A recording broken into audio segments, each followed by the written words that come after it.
Today we will be changing the brake booster on this BMW E90. For those new to the channel, welcome. Over the past couple weeks I've been trying hard to fix this car. I got it for cheap, so of course it came with a lot of issues. When we picked up this car for 1300 euros, everything seems good. The car drove and the car looked good, but it did not have any brakes. We took everything apart in the engine, we changed all the seals, we took care of the vacuum pump, we did a full service on it, but even that was not enough to get the brakes working. So today, that's what we're gonna focus on, and let's get started.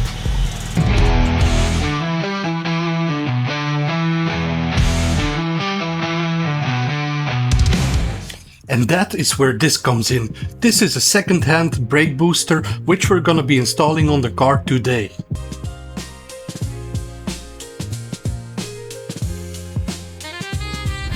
But before we can do anything, we need to disassemble all of this. But first, we gotta start here.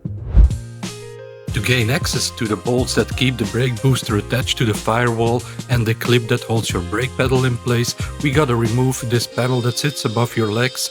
This is only held in with 3 torque screws, so it's fairly easy to do.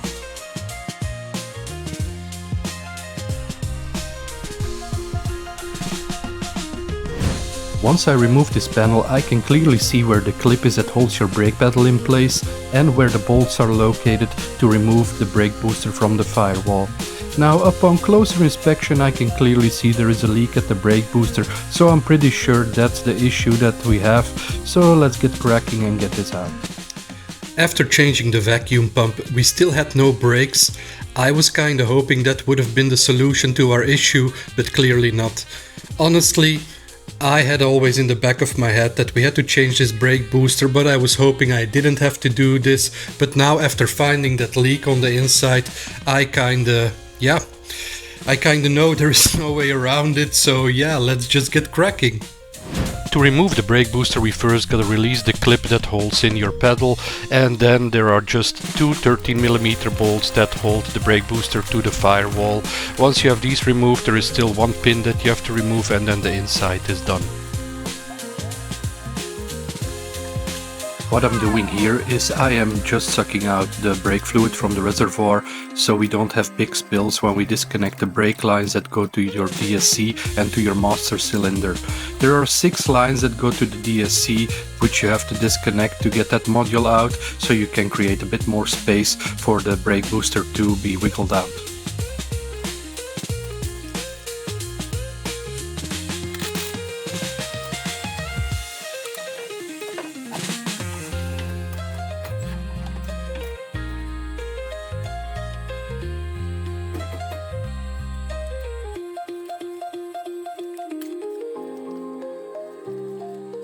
That's 1 brake booster out.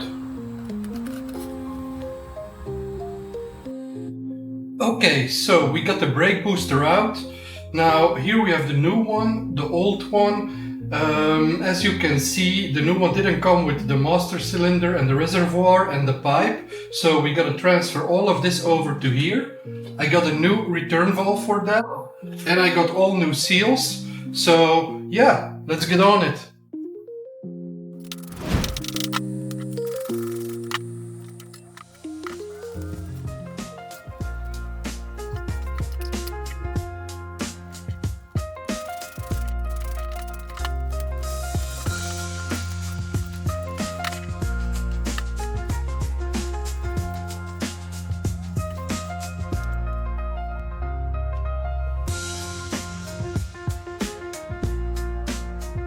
So, a bit of an update on the car. I have been installing the brake booster again. As you can see, it's there in the hole, but it's missing the reservoir. Now, the reservoir that was in the car, I checked it and I see that there is like some plastic fatigue on there, and I don't want to risk having a leak down the line and having to replace it. So I ordered the new of these from Germany, which was $100 for a plastic reservoir, which is in my opinion ridiculous. Also, when I was installing it in the hole there, I noticed there were like a couple of screws. Let me grab them. Like here I have like here some screws.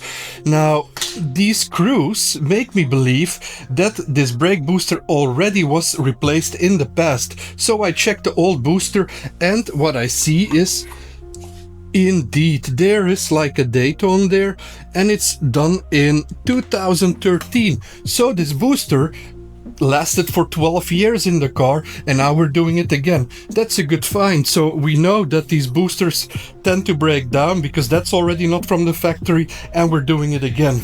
So I'm waiting for the new reservoir, and then I can continue work. Okay, after a couple days waiting, my package finally arrived. So let's see if they send us the good stuff or that they messed it up. Happens quite a lot when I order stuff, that they just sent the wrong things. But let's have a look here. This should be the new reservoir for the car. Let me have a look. And there we have it. Brand new reservoir to go into the car.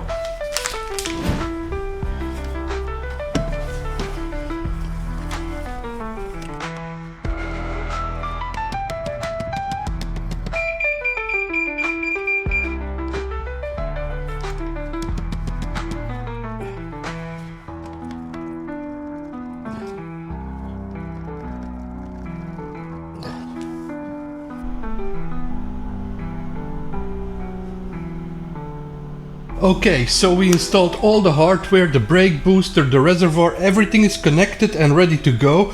So the next thing we need to do is bleed the brakes. How are we gonna do that? We're gonna start in the right back corner, then go to the left back corner, right front corner, and then the closest to the reservoir, which is the left front corner.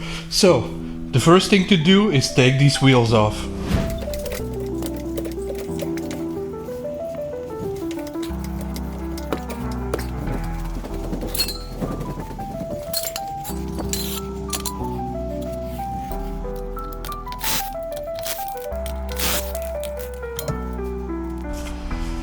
So what I have here is a brake bleeder kit. This is to put on your reservoir. So normally you do this job with 2 people, but in this case I can do it alone. I have another part of it that goes onto my compressor, which I will show you in a bit, and then we can bleed the brakes all alone. Okay, so how this works is really simple. So we have this attachment that's connected to my compressor line, and that just goes to the brake nipple.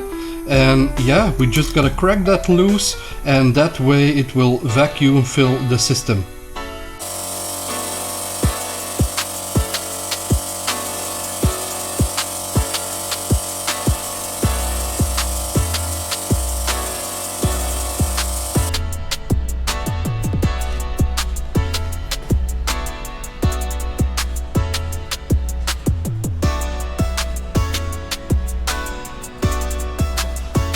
So I bled the 4 corners of the car, there is no more air in the system, and I already tested, the brake pedal is back, so our issue is fixed. So after all this doing, the vacuum pump, all these things, new reservoir, it turned out to be the brake booster that was indeed the issue.